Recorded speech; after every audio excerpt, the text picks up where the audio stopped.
The maid forced the billionaire to pretend to be dead on his wedding day, to save his daughter from his fiancé. The morning sun filtered through the floor-to-ceiling windows of the Ashford estate, casting golden light across the marble floors that Clara Martinez had polished until they gleamed. Her hands trembled as she folded tiny clothes in the nursery, each delicate dress a reminder of the precious child who wore them. 2-year-old Sophie Ashford sat on the carpet nearby, her dark curls bouncing as she stacked colorful blocks, blissfully unaware that her world was about to shatter. Clara had been Sophie's nanny for 18 months, arriving at the mansion shortly after the child's mother had died in a tragic car accident. She'd watched billionaire tech mogul Alexander Ashford transform from a devastated widower into a man desperate to give his daughter a mother again. That desperation had blinded him to the truth about his fiancée, Victoria Hartwell. Clara up. Sophie tottered over on unsteady legs, raising her arms expectantly. Clara swept the little girl into her embrace, breathing in the sweet scent of baby shampoo, her heart breaking at what she had to do. In just 3 hours, Alexander would marry Victoria in the estate's grand ballroom. And Clara had discovered something that made her blood run cold. Last night, while everyone slept, Clara had heard voices from Victoria's suite. Unable to sleep herself, she'd been passing by when she heard Victoria on the phone, her cultured voice dropping its usual honeyed tone. "Once we're married, I'll have access to everything. The trust fund Alexander set up for that brat will be mine to control. She's so young. Accidents happen all the time with toddlers. A fall down the stairs, drowning in the pool. Give me 6 months and she'll be gone. Then there's nothing standing between me and the Ashford fortune." Clara had stood frozen in the hallway, her hands pressed against her mouth to stifle a gasp. She'd suspected Victoria was a gold digger, had noticed how the woman barely looked at Sophie unless Alexander was watching. But this was murder. Premeditated, cold-blooded murder of an innocent child. She'd spent the rest of the night pacing her small room above the garage, her mind racing through options. Going to Alexander seemed obvious, but she'd tried before to voice her concerns about Victoria, and he'd gently dismissed them. "You're protective of Sophie," he'd said kindly. "I appreciate that, Clara, but Victoria loves her. She's just not as demonstrative as you are." The police would need evidence she didn't have. A recording of a phone conversation obtained by eavesdropping? That might not even be admissible, and Victoria's family had connections that reached into the highest levels of law enforcement. By the time anyone investigated, Victoria would be Mrs. Ashford, and Sophie would be in danger every single moment. No, Clara needed to do something drastic.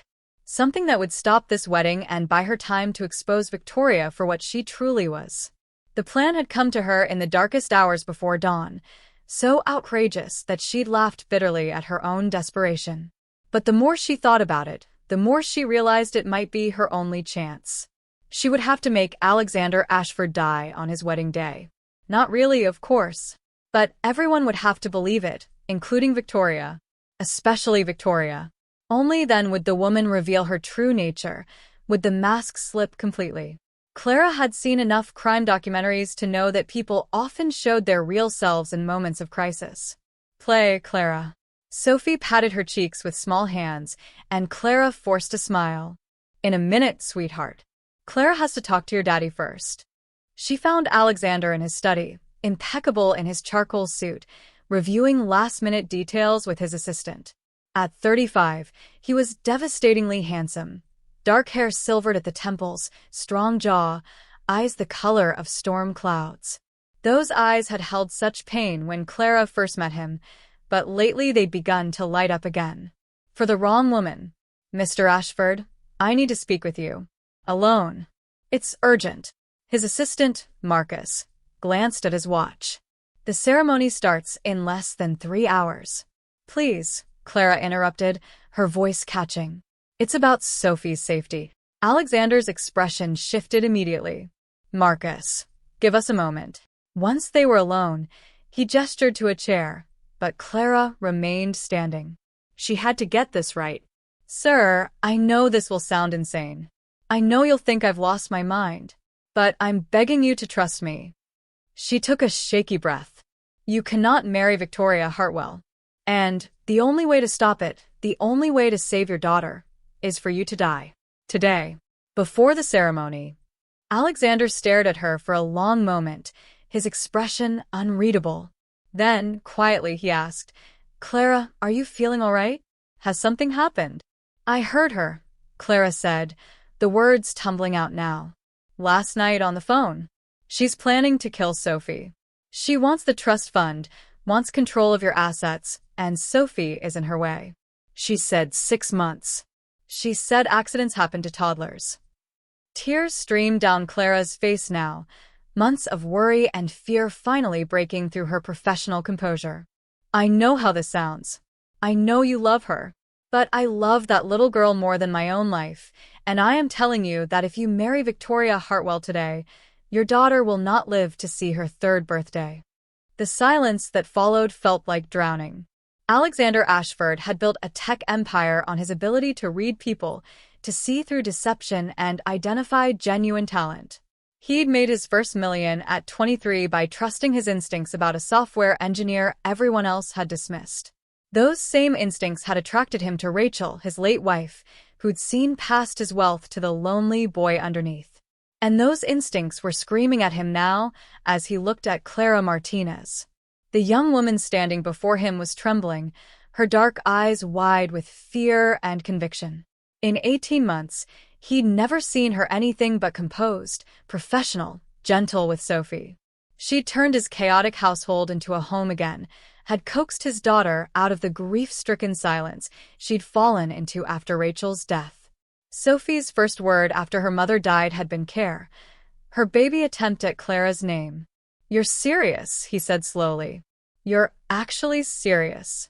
I have never been more serious about anything in my life. Clara wiped her eyes. I know I'm just the help. I know I have no right to make demands. But I'm not asking you to trust my judgment about Victoria. I'm asking you to trust me enough to buy us time to prove what she is. Alexander moved to the window, looking out at the tent being set up on the lawn, the flowers being arranged, the elegant chairs being positioned. 300 guests would arrive soon. The governor was coming. 2 senators. The CEO of every major tech company on the West Coast. His mother had flown in from Paris. And Clara was asking him to stage his own death. Even if what you heard is true, and I'm not saying I believe it yet, why death? Why not just postpone the wedding?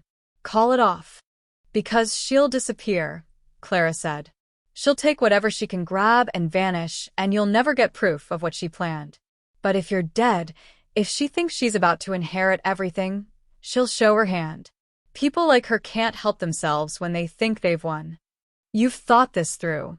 It wasn't a question. All night. Sir Alexander, I know Victoria has been good for you in some ways. I know she helped you smile again.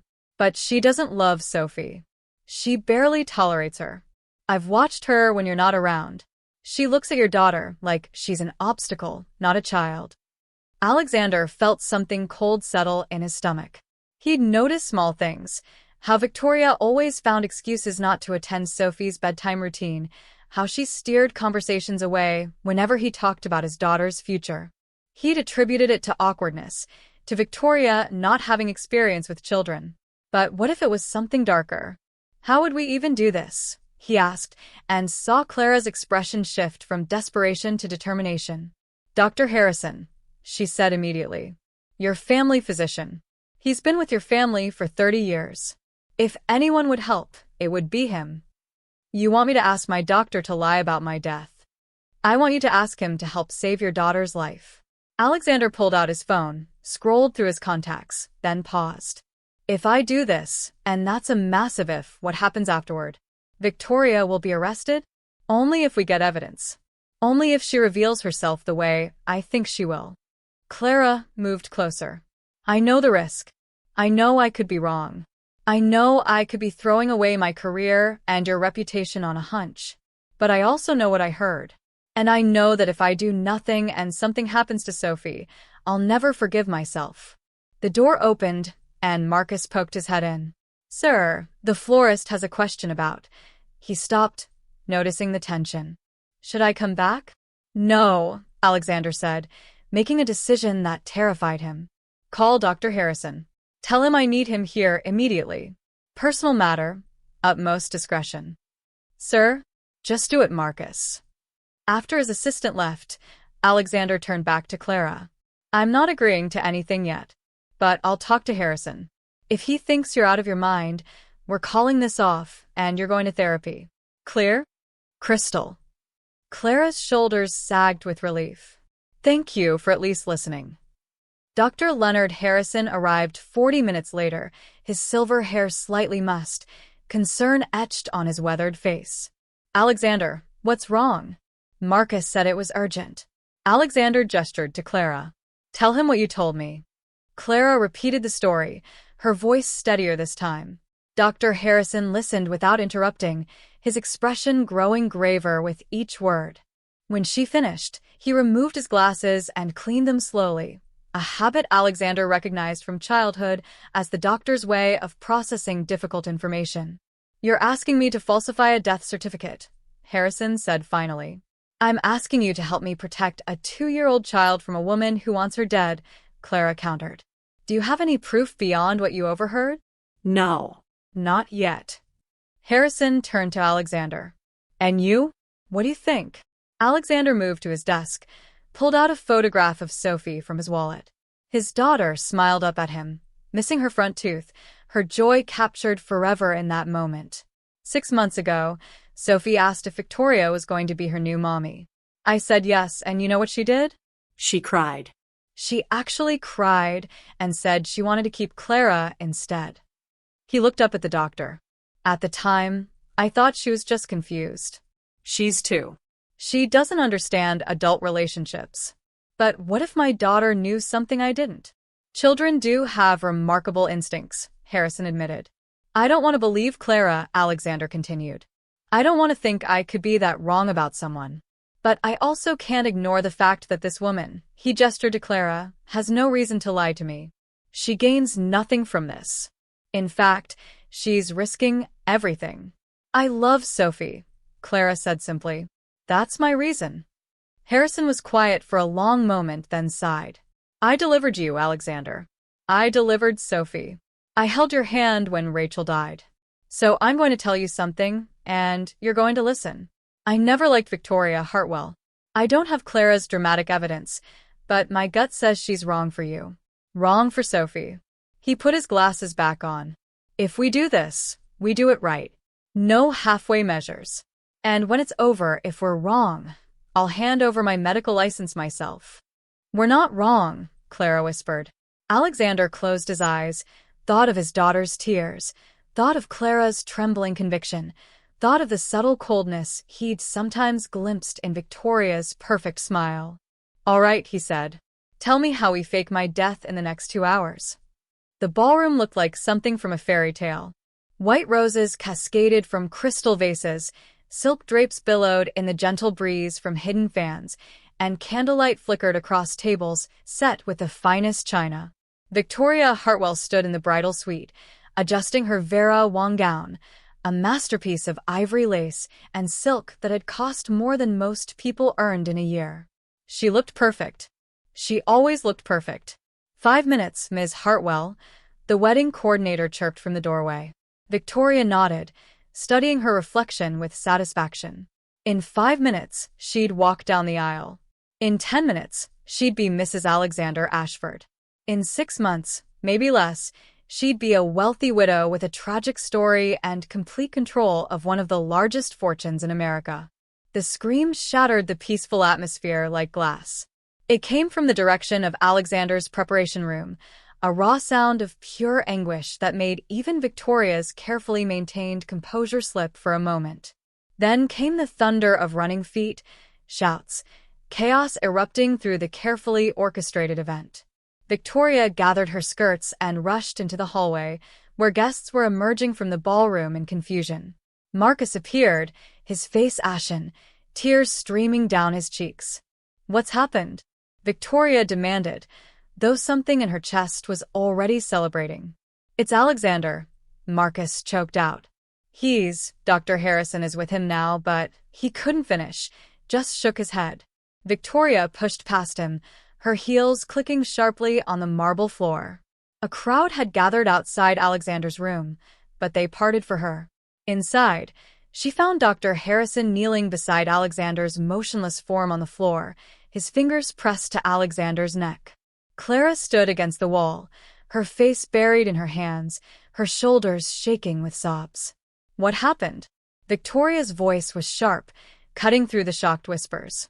Harrison looked up, his expression devastated. Cardiac event. Massive and sudden. I've called for an ambulance, but... He looked down at Alexander's still face. I'm sorry, Victoria. He's gone. The room spun. This wasn't possible. This wasn't the plan. Victoria had been so careful, so patient. She'd endured 18 months of playing stepmother to that clingy brat, of pretending to care about Alexander's boring tech projects, of sharing his bed and laughing at his jokes. And now when she was literally minutes from securing everything, he died? No, she heard herself say. No, that's not. Try again. Do CPR. Do something. I did, Harrison said quietly. I'm sorry. There's nothing more I can do. Victoria became aware of people watching her, of the need to perform grief. She stumbled forward, dropped to her knees beside Alexander's body. His face was peaceful, his eyes closed as if sleeping. Up close, she could see his chest rise and fall with shallow breaths. Wait. No. She must be imagining things. Dead men didn't breathe. Everyone out, Harrison ordered. Give the family privacy. The ambulance will be here soon.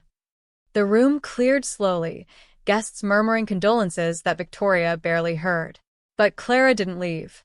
She stayed against the wall, watching Victoria with red-rimmed eyes that held something that looked almost like calculation. You too, Clara, Harrison said gently. Why don't you check on Sophie?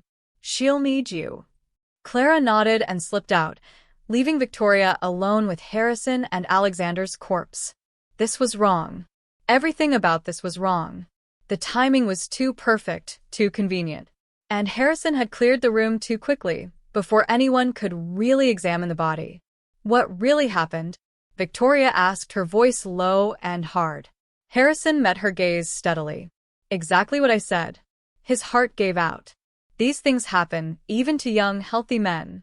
The stress of the wedding, perhaps. The grief he still carried for Rachel. Let me see him. Victoria, I don't think. Let me see him. She pushed past Harrison, placed her own hand on Alexander's neck. The skin was warm. Too warm. And was that a pulse? Faint but steady? She pressed harder and saw Alexander's eyelid twitch, the tiniest movement that could have been imagination but wasn't. She stood abruptly, backing toward the door. You're lying. He's not dead. This is some kind of trick. Victoria, you're in shock.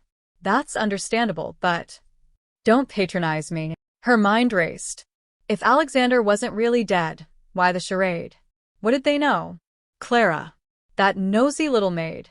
Had she somehow convinced Alexander that Victoria was dangerous? But how? Victoria had been so careful. Unless Clara had overheard something. The phone call last night. Victoria had thought everyone was asleep, but Clara's room was in the servants' quarters above the garage, and the windows had been open. Where is Clara? Victoria demanded. I told you with Sophie. She did this. She convinced you of something, told you some lie about me. Victoria's voice rose. I know what this is. She wants Alexander for herself. She's been trying to undermine me since the day I arrived. The door opened, and 2 paramedics entered with a stretcher. They'd clearly been briefed because they didn't rush, didn't attempt resuscitation. They simply lifted Alexander's body with practiced efficiency and began securing him to the stretcher. Victoria made a decision. If they wanted her to think Alexander was dead, fine. She'd play along. But she'd also start protecting herself, start moving assets, start ensuring that whatever they thought they knew couldn't touch her. I need to call his mother, she said, forcing her voice to break. Oh God.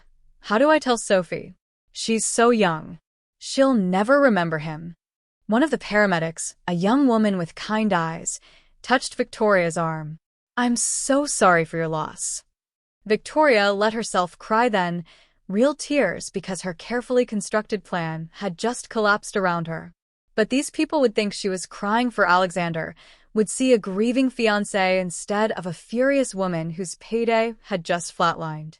As they wheeled Alexander out, Victoria followed, playing her part. But her mind was already 3 steps ahead, already calculating how to salvage this disaster. If Alexander was really dead, she'd need to move fast to secure some portion of the estate before the lawyers froze everything. If he wasn't dead, she needed to figure out what they knew and how to discredit it.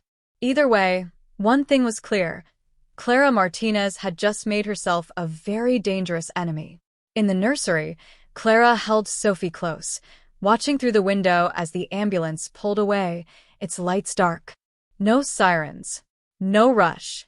Because the patient inside wasn't dying. Dada bye-bye? Sophie asked, her thumb in her mouth. Just for a little while, sweet girl, Clara whispered. Just for a little while. The Ashford estate felt like a tomb in the days following Alexander's death. Black wreaths hung on the doors, and guests arrived in dark suits and dresses, their voices hushed and sorrowful. Clara moved through it all like a ghost, caring for Sophie while watching Victoria with careful eyes. The funeral was scheduled for 5 days after the wedding that never was, enough time for Alexander's mother to arrive from Paris and for business associates to clear their calendars. The casket sat in the estate's grand parlor, closed per Dr. Harrison's recommendation due to the trauma of the cardiac event. Inside, Clara knew, weighted sandbags rested where Alexander's body should have been. The real Alexander Ashford was hidden in the estate's old servant quarters, a section of the house that had been closed off for renovations. Only Clara, Dr. Harrison, and Marcus knew the truth. It was a tiny circle of trust, maintained by their shared love for Sophie and their growing certainty that Clara's instincts had been right. Because Victoria's mask was already slipping. The day after Alexander's death, Clara had discovered Victoria in Alexander's study, going through his files with swift efficiency. When Clara entered to ask about funeral arrangements, Victoria had barely looked up. "I'm trying to locate his insurance policies," Victoria said without an ounce of grief in her voice. "Marcus has been useless." "I'm sure the lawyers will handle all that," Clara ventured. Victoria's laugh was sharp. "The lawyers will take months. I need to know what I'm working with now." "You mean what Sophie is inheriting," Clara corrected quietly. Victoria's head snapped up, her eyes cold. "What did you say?" "Sophie is Alexander's heir. Whatever he had goes to her, held in trust until she's 18. We were about to be married. I have rights." "But you weren't married," Clara interrupted, emboldened by her certainty that everything was being recorded. Marcus had set up hidden cameras in Alexander's study, the nursery, and Victoria's suite.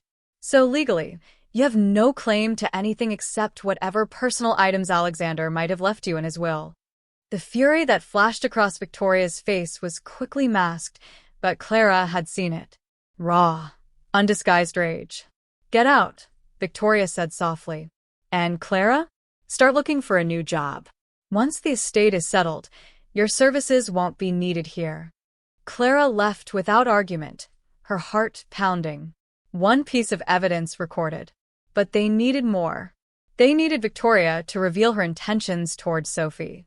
That evening, Clara overheard Victoria on the phone again, this time making no effort to be quiet.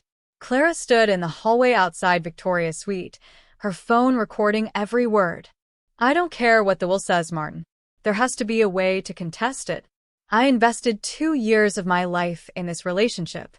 Yes, I know we weren't married yet, but there's such a thing as palimony." What do you mean it doesn't apply? "I gave up opportunities to be with him." A pause. Then Victoria's voice turned venomous. "The kid inherits everything. Everything.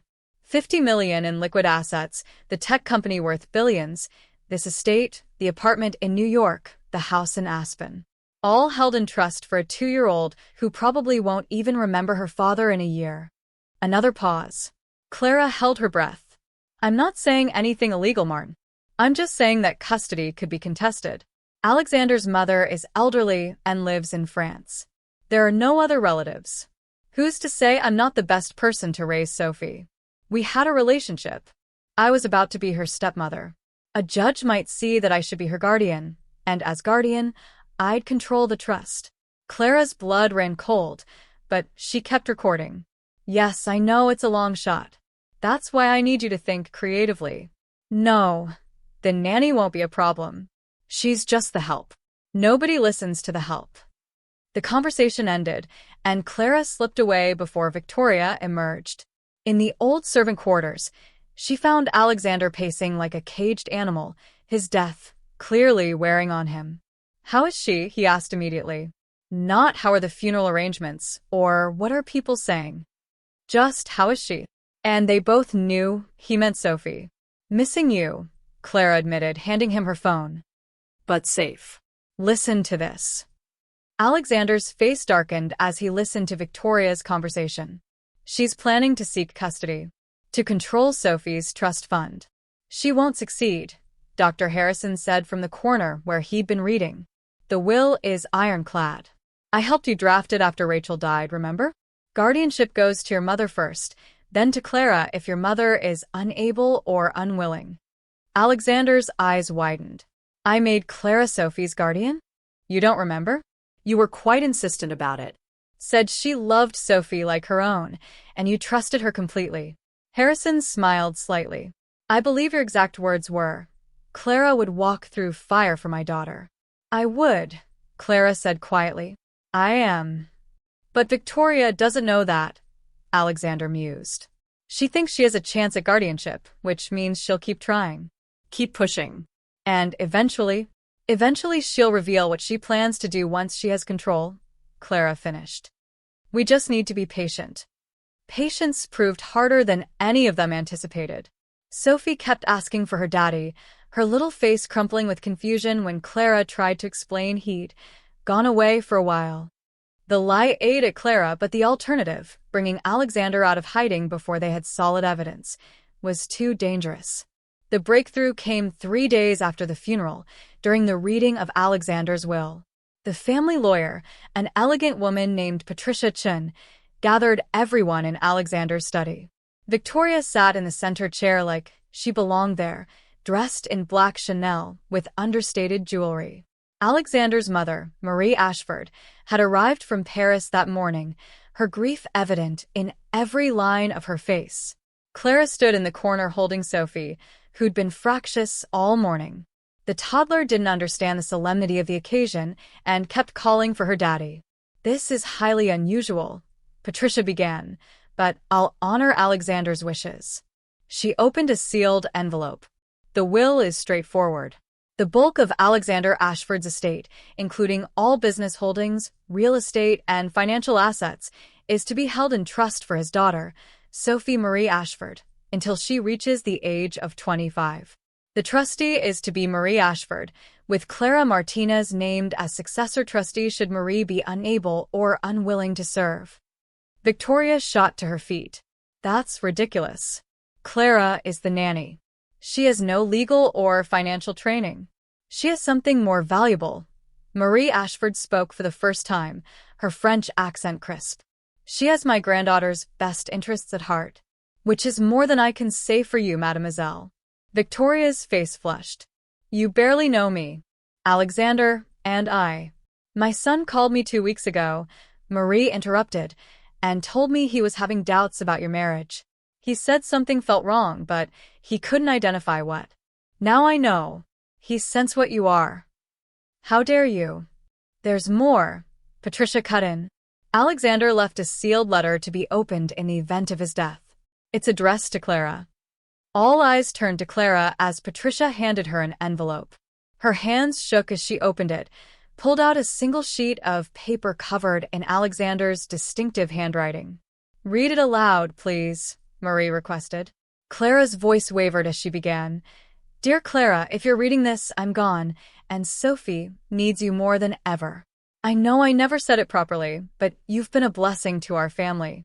The way you love my daughter, the patience and kindness you show her every day, it's what Rachel would have wanted. I'm trusting you with Sophie's future because I know you'll protect her as fiercely as I would. Don't let anyone make you doubt your importance in her life. You're not just the nanny. Your family. Love, Alexander. Tears streamed down Clara's face as she finished. Sophie, sensing her distress, patted Clara's cheeks. No cry, Care. Victoria stood abruptly. This is absurd. I'm contesting this will. Alexander was clearly not in his right mind. The stress of... You'll lose, Patricia said calmly. The will was drafted 3 years ago and updated 6 months ago, long before any wedding plans. It's uncontestable. We'll see about that. Victoria grabbed her purse and stormed toward the door, but Marie's voice stopped her. You should leave this house, Victoria. You have no reason to stay now. Victoria turned, and for just a moment, the mask fell completely. The fury, the calculation, the cold ambition, it was all there, naked and ugly. You think you've won? You think keeping me from Alexander's money ends this? She laughed bitterly. I know what's best for Sophie. I'll petition for custody. I'll fight you in court. And when I win, when I'm her legal guardian and control that trust fund, we'll see who is the last laugh. On what grounds? Marie asked icily. On the grounds that you're an elderly woman who lives in another country and Clara is an uneducated domestic servant with no family, no stability, nothing to offer a child who deserves the best. Victoria's smile was cruel. I may not have loved Alexander, but I invested time in this family. I deserve compensation for that. So you admit it, Clara breathed. You never loved him. Victoria shrugged. Love is for people who can afford it. I needed security. Alexander provided that opportunity. And Sophie. Clara's voice hardened. What about her? Sophie is a means to an end. A very wealthy end. Victoria checked her reflection in the mirror by the door, reapplying her lipstick with steady hands. Children are resilient. She'll adjust to having me as a mother. And if she doesn't, the shrug was eloquent. Accidents happen. The room froze. Marie made a small sound of horror. Patricia's pen clattered to the desk. Did you just threaten my granddaughter? Marie whispered. Victoria seemed to realize she'd gone too far. I didn't threaten anyone. I simply stated a fact. Children have accidents. It's tragic, but true. Get out, Marie commanded. Get out of this house immediately, or I'll have you removed. Victoria gathered her things with exaggerated dignity, but as she reached the door, she turned back one last time. You haven't heard the last from me. Any of you. Especially you, Clara. You may have poisoned Alexander against me with your sob stories and your manipulation, but you won't keep me from what I'm owed. I promise you that. The door slammed behind her, and silence fell like ash. Clara looked down at Sophie, who'd fallen asleep against her shoulder, her little fist clutching Clara's blouse. We have it all on recording, she said quietly. Every word. Yes, Patricia agreed, gesturing to the camera hidden in the bookshelf. We certainly do. In the old servant quarters, Alexander sat with his head in his hands, having watched the entire scene on a live feed. Dr. Harrison stood beside him, one hand on his shoulder. I almost married her, Alexander said, his voice hollow. I almost made that woman Sophie's stepmother. But you didn't, Harrison reminded him gently. Clara saved you. Saved Sophie. The question now is, how much longer can you stay dead? The recordings of Victoria's threats should have been enough. Should have ended everything. But as Patricia Chin explained to a frustrated Alexander that evening, the legal system moved slowly and required airtight evidence. Her lawyer will claim she was distraught, grieving, that her words were taken out of context. Patricia said, her expression apologetic. What we have is damning, certainly, but for criminal charges to stick, we need evidence of concrete plans. Intent. She said accidents happen. Alexander's voice rose. She basically admitted she'd hurt my daughter. Basically isn't good enough for a prosecutor, Patricia countered. We need her to show her hand completely, to take an action that proves beyond doubt what she intends. So we use Sophie as bait? Clara's voice was sharp. Absolutely not. Not Sophie, Marcus interjected. He'd been silent until now, listening from his usual position of quiet competence. But we could make Victoria think she has an opportunity. Something that would force her to act. Alexander looked at his assistant. What are you suggesting? You're still legally dead. Victoria is angry and desperate. She knows the will cuts her out, knows she has no legitimate claim. But if she thought she could still get to the money through Sophie. Marcus hesitated. What if she thought Sophie was vulnerable? Unprotected? I'm right here, Clara said firmly. I'm not leaving that child alone for a second. Of course not, Marcus agreed. But Victoria doesn't know that. What if we leaked information that Marie is returning to France? That she's declined the trustee role due to her health? That Clara is being dismissed? I would never dismiss Clara, Alexander growled. Victoria doesn't know that. She still thinks you're dead, that your final wishes are being followed. Marcus began pacing, his strategic mind clearly engaged. If she believes Sophie is about to be placed in temporary foster care while the courts sort out long-term guardianship, she might file an emergency petition.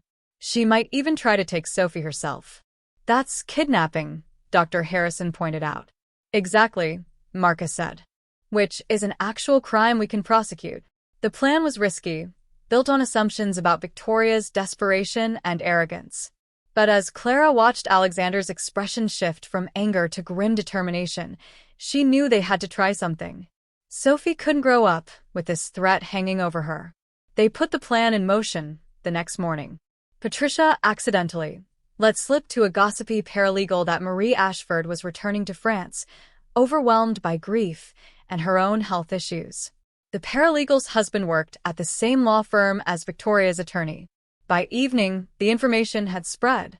Clara, meanwhile, was fired in a very public argument with Marie in the estate's driveway, where several staff members and the gardener could witness. Clara played her part well, shouting about fairness and loyalty before peeling away in her old Honda, her possessions hastily thrown in the back seat. Sophie, thankfully, was napping during this performance and missed the entire thing. The trap was set. Now, they just had to wait. Victoria made her move faster than anyone anticipated. That same night, just after midnight, the security system alerted Marcus to movement near the nursery window. Clara, who'd been hidden in the adjoining room, watched through a crack in the door as a dark figure jimmied open the window, a window Marcus had deliberately left unlatched. Victoria climbed through with surprising grace for someone in designer jeans and a black turtleneck. She moved directly to Sophie's crib, and Clara's heart seized as she watched Victoria look down at the sleeping child. For just a moment, Clara saw something almost like regret cross Victoria's face. But it vanished quickly, replaced by cold determination. Victoria reached for Sophie and stopped as the lights blazed on and Alexander stepped out of the shadows. Victoria's scream was pure shock. She stumbled backward, her face going white. You're dead. I saw you. The funeral was a performance, Alexander said quietly, his voice carrying the weight of betrayal and fury. One designed to reveal exactly what you are. Police officers emerged from a hallway, led by Detective Sarah Morrison, whom Patricia had briefed days ago. Victoria Hartwell, you're under arrest for attempted kidnapping. Kidnapping? I wasn't. I was just checking on her. When I heard Clara had been fired, I was worried. Victoria's voice rose, panic making her sloppy. So, you broke into a locked house through a second-story window? Detective Morrison was unmoved. Ma'am, you have the right to remain silent. I suggest you use it. But Victoria was beyond strategic thinking now. This is your fault, she spat at Clara, who'd emerged from her hiding place. You poisoned him against me. You wanted him for yourself, wanted his money. I wanted Sophie safe, Clara said simply. That's all I've ever wanted. You think you'll get to keep her? You're nothing. You're nobody. Victoria's beautiful face twisted with rage as the officers handcuffed her. I would have given that child everything. A real mother, a proper home. After you killed her and took her inheritance? Alexander's voice could have frozen fire. We have recordings, Victoria. Every threat, every plan. You made it very clear what Sophie's future would have been with you. The fight drained out of Victoria all at once. She slumped in the officer's grip, and when she looked up at Alexander, her eyes held something close to genuine despair. I never wanted it to be like this. When we met, I really did think I could learn to love you. Love her. But then I saw how much money was involved, and it was all I could think about. The things I could do, the life I could have. At the expense of my daughter's life, Alexander said coldly. Get her out of here. As the police led Victoria away, Sophie stirred in her crib, her eyes opening sleepily. Dada, she said, confused. Dada home? Alexander was at her side in an instant, lifting her into his arms. Yes, baby girl. Daddy's home. Daddy's here, and he's never leaving you again. Sophie buried her face in his shoulder, her small body relaxing completely. Love you, Dada. I love you too, sweetheart. So much. Clara watched them, tears streaming down her face. Marie Ashford appeared in the doorway, having witnessed everything from the security room. She moved to stand beside Clara, taking her hand. Thank you, Marie said softly. You saved my granddaughter. You saved my son from making a terrible mistake. I was just doing my job, Clara whispered. No, ma chérie. You were being family. Marie squeezed her hand. And that's exactly what you are now. Family. In the days that followed, Victoria's arrest made headlines. The attempted kidnapping charge was just the beginning. Further investigation revealed she'd done this before, targeting wealthy widowers with young children. 2 other men in other states had narrowly avoided similar fates, and one hadn't been so lucky. His daughter had died in a tragic accident 6 months after Victoria became her stepmother. That case was reopened. Victoria would be going to prison for a very long time. Alexander struggled with the aftermath, with the knowledge that his loneliness and grief had made him vulnerable to someone so dangerous. He attended therapy, worked on rebuilding trust in his own judgment.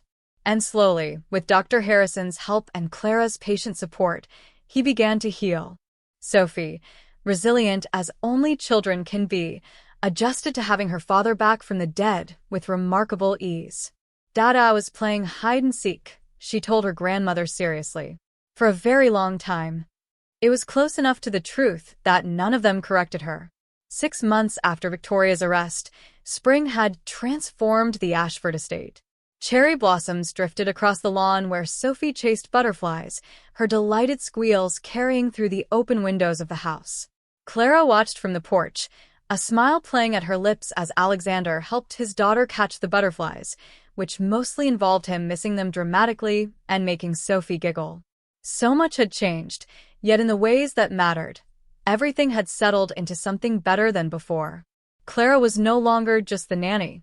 After Victoria's arrest, Alexander had sat down with her in his study, the same room where she desperately begged him to fake his death, and offered her a new position. I want you to be Sophie's legal guardian, he'd said. Not just in the will as a backup, but now. Co-parent her with me. She already sees you as her mother figure. It's time we made that official. Clara had been stunned. I don't understand. You're her father. You don't need. I need you, Alexander interrupted gently. Sophie needs you. And I've learned the hard way that pretending otherwise, that maintaining artificial boundaries between family and help almost costs me everything. He'd leaned forward, his storm-gray eyes intense. You're not the help, Clara. You never were. You're the woman who loved my daughter enough to risk everything. Who saw danger when I was blind to it. Who forced me to fake my own death to save my child's life. A slight smile. I can't think of anyone I'd trust more to be Sophie's mother. They'd worked with Patricia to make it official, navigating the legal complexities of guardianship. Marie had not only approved but insisted, telling Clara in her elegant French accent that Rachel would have adored you. The mention of Alexander's late wife had made Clara nervous at first. How could she step into those shoes? But Alexander had gently corrected that misconception. You're not replacing Rachel, he'd said. You're being yourself. And Sophie needs Clara, not a ghost. Now, watching Alexander swing Sophie into the air while she shrieked with joy, Clara felt the last of her doubts dissolve. This was where she belonged. Not because she was trying to fill a void, but because she'd created her own space in this family through love and fierce protection.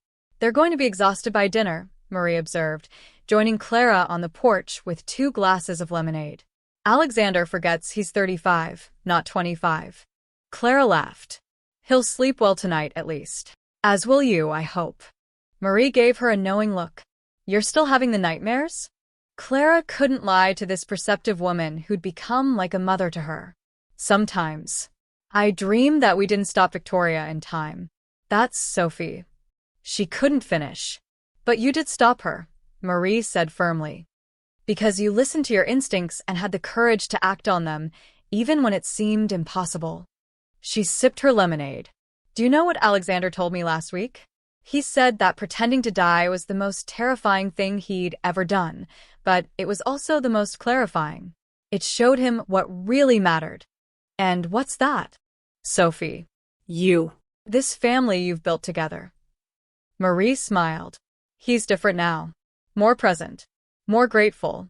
Victoria's betrayal hurt him, but it also woke him up to what he already had. Clara knew it was true. Alexander had changed in the months since his resurrection. He worked less, delegated more, and made sure to be home for Sophie's bedtime every single night. He'd also started treating Clara not as an employee but as a partner in parenting, asking her opinion on everything from preschool choices to what vegetables to hide in Sophie's meals. The closeness had developed so gradually that Clara hadn't noticed it shifting into something more until one evening last month. They'd been sitting together after Sophie was asleep, discussing her upcoming 3rd birthday party, when Alexander had suddenly gone quiet. "What are you thinking?" Clara had asked. "That I'm grateful," he'd said softly. "And that I'm starting to feel things I'm not sure I have the right to feel." Her heart had stuttered. "What kind of things?" "Things like noticing how beautiful you are when you laugh.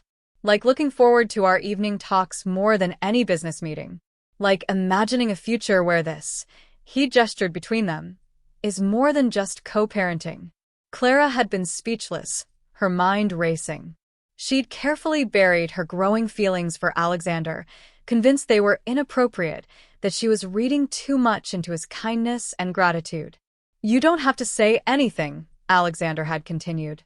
"I know the situation is complicated. You're Sophie's guardian. I'm her father. We're navigating something unprecedented. But I wanted you to know. I wanted to be honest, the way you were honest with me when you told me Victoria was dangerous." "I feel it too," Clara had whispered. "I've been trying not to, but I do." They'd agreed to take things slowly, to let whatever was developing between them unfold naturally, without forcing it or rushing. For Sophie's sake, and for their own. But in the quiet moments, a hand brush while cooking dinner, a shared smile over Sophie's antics, the way Alexander's eyes sought hers across a room, Clara felt the promise of something wonderful building. "Earth to Clara," Marie's amused voice broke through her reverie. "You're thinking about my son, aren't you?" Clara blushed. "Is it that obvious?" "Only to someone who knows what young love looks like." Marie patted her hand. "For what it's worth, I approve. You're good for him. Good for Sophie. And you deserve happiness too, ma chérie." Out on the lawn, Sophie had discovered a ladybug and was carefully trying to convince it to climb onto her finger. Alexander crouched beside her, his patience infinite as he helped her be gentle with the tiny creature. "Dada, look. It tickles." Sophie's voice carried clearly. "That's because it's walking on your hand," Alexander explained. "See how small its feet are?" "Clara, come see." Sophie spotted her on the porch and waved enthusiastically. "Clara, quick." Clara set down her lemonade and jogged over, kneeling beside Sophie and Alexander. The ladybug was indeed tiny and perfect, its red shell gleaming in the afternoon sun. "She's beautiful," Clara said. "Should we make a wish before she flies away?" Sophie nodded seriously. "What should I wish for?" "Whatever your heart wants most," Alexander said, glancing at Clara with warmth in his eyes. Sophie closed her eyes tight, her little face screwed up in concentration. Then she opened them and blew gently on her hand. The ladybug spread its wings and took flight, spiraling up into the blue sky. "What did you wish for?" Clara asked. "That we could be together forever and ever," Sophie said simply. "You and Dada and me and Grandmama. Forever." Clara's throat tightened with emotion. "That's a wonderful wish, sweet girl. Will it come true?" Alexander caught Clara's eye over Sophie's head, and she saw her own hope reflected there. "I think it already has," he said softly. That evening, after Sophie was bathed and in her pajamas, Clara read her favorite story while Alexander sat in the rocking chair, just watching them. It was a domestic scene of perfect peace, so different from the terror and chaos of 6 months ago. When Sophie finally drifted off, Clara tucked her in and pressed a kiss to her forehead. "Sweet dreams, little one." "Love you, Mama Clara," Sophie mumbled, already half asleep. Clara froze. Sophie had never called her that before. She looked at Alexander, who'd gone very still. "Love you too, sweetheart," Clara whispered, her voice breaking. In the hallway, Alexander pulled her into his arms. "Mama Clara," he repeated softly. "Is that okay? I know we haven't talked about." "It's perfect," Clara said into his shoulder. "Everything about this is perfect." They stood there for a long moment, just holding each other, the weight of the past 6 months settling into something like peace. Clara thought about how close they'd come to disaster, how a single overheard conversation had set in motion a chain of events that had tested them all. But it had also brought them here. To this moment. To this family. "I need to tell you something," Alexander said, pulling back to look at her. "I've been waiting for the right time, but I'm not sure there is a right time for something like this." Clara's heart raced. "Okay. I love you." The words were simple, direct, utterly sincere. "Not just because you saved Sophie. Not just because you're an amazing mother to her. But because of who you are. Your courage, your conviction, your capacity to love so fiercely. I love you, Clara Martinez, and I want to build a real life with you. If you'll have me." Tears streamed down Clara's face. "You fake died on your wedding day. I'm pretty sure I'll have you." Alexander laughed, the sound bright and free. Then he was kissing her, gentle and reverent, and Clara felt herself falling into the promise of this new beginning. When they finally pulled apart, Marie was standing at the top of the stairs, smiling. "About time," she said in her accented English. "I was beginning to think I'd have to lock you two in a room together." "How long have you been there?" Alexander asked, laughing. "Long enough to know I should start planning a wedding. A proper one this time, with a bride who actually loves my son." Clara blushed. "We haven't even, we just—" "Oh, please, I saw how he looks at you. How you look at him." Marie descended the stairs and took Clara's face in her hands. "You are already his wife in every way that matters. The paperwork is just a formality." She kissed both of Clara's cheeks. "Welcome to the family officially, ma fille."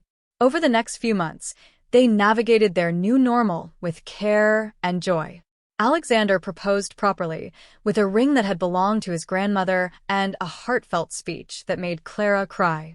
They decided to wait a year before getting married, wanting to ensure Sophie was secure and comfortable with the changes in their family structure. Victoria's trial came and went. She was convicted of attempted kidnapping, fraud, and in the reopened case from another state, second-degree murder. The sentence was life in prison. Clara attended the sentencing, wanting closure. When Victoria was led away in handcuffs, she'd looked at Clara one last time. "You won," Victoria had said, her voice empty. "No," Clara had replied. "Sophie won. That's all that mattered." Now, a year after that terrible wedding day that never was, Clara stood in the Ashford Estates garden wearing a simple white dress. The guest list was small, just family and closest friends. Dr. Harrison was there, having become like an uncle to Sophie. Marcus stood as Alexander's best man, his quiet competence having been instrumental in bringing Victoria to justice. And Sophie, now 3.5, was the flower girl, taking her job very seriously as she scattered rose petals down the aisle. Marie walked Clara down the aisle. the gesture symbolic of the mother-daughter relationship they'd built. "You saved my family," Marie whispered as they approached Alexander. "Now, let us make you part of it officially." The ceremony was simple and heartfelt. When the officiant asked if anyone objected, Sophie piped up with, "I object," then giggled. "Just kidding." Everyone laughed, the tension of that old wedding day completely erased by the joy of this new one. When Alexander and Clara exchanged vows, they included Sophie, making promises not just to each other, but to the family they'd become. Clara promised to protect and love them both with everything she had. Alexander promised to trust Clara's instincts and never take their family for granted. And Sophie, with a little prompting, promised to always finish her vegetables. As they were pronounced husband and wife, and Alexander kissed his bride while Sophie cheered, Clara reflected on the journey that had brought them here. She'd been hired as a nanny, had become a protector, and now was a wife and mother. Not through biology or law alone, but through choice and love and courage. That night, after the celebration, after Sophie was asleep and the guests had gone home, Clara and Alexander stood on the balcony looking out at the estate. The same balcony where, a year ago, she'd stood alone wondering how to save Sophie from a woman who wished her harm. "Do you ever regret it?" Alexander asked, his arm around her waist. "Everything that happened? How complicated it got." Clara thought about fake deaths and hidden cameras and confrontations with a woman who'd planned murder. She thought about fear and uncertainty and the weight of protecting a child who wasn't biologically hers. Then she thought about Sophie's laughter, Alexander's love, the family they'd built from the ashes of tragedy. "Not for a second," she said firmly. "I'd do it all again. Even forcing a billionaire to play dead on his wedding day. Especially that." She smiled up at him. "Best decision I ever made." Alexander kissed her forehead, and they stood together in the peaceful night, no longer haunted by what could have been but grateful for what was. Inside, Sophie stirred in her sleep and smiled, dreaming of butterflies and ladybugs and the family that loved her so fiercely they'd moved heaven and earth to keep her safe. And in the morning, they'd wake up together, mother, father, and daughter, to begin another day of the life they'd fought so hard to build. A life filled with love, truth, and the unshakable knowledge that family wasn't just about biology or law. It was about showing up, about protecting, about loving someone so completely that you do anything, even stage a death, to keep them safe. That was the family they'd become. That was the love they'd found. And that was the happy ending none of them had dared to hope for, but all of them deserved.